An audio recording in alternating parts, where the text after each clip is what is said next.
Brother Benz.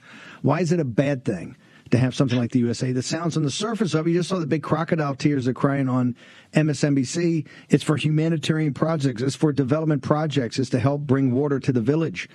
And that's a pretty good cover. Why is USA? Why do we rip the mask off and say it's a CIA? And what is the advantage to the American people? You mentioned that it gave the money to the same sort of folks throughout the world. Who are those folks, and why is it an advantage to the populist nationalist movement in the American working man and woman to basically rip the mask off, face what it is, and then shut it down, sir? Well, this is a very, very complicated question, and I really hope that Trump World Foreign Policy folks understand the open heart surgery they're conducting on the way our foreign policy operates around the world.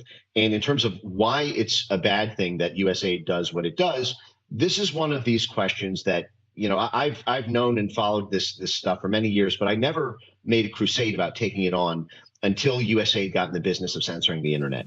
And at that point, and censoring Americans on the American internet, and censoring American social media companies as a foreign-facing humanitarian NGO sponsor, that everyone knows is just the CIA's plausible deniability layer and funding conduit. But when it started to be used against Americans on American soil, that to me was the final straw. That no matter how useful it may be to spend $40 billion a year bribing warlords in Africa, bribing oligarchs in Ukraine, bribing and recruiting terrorists in Afghanistan and Pakistan and Syria, disguising medical supply vans, in Venezuela with boxes of AK-47s and military supplies.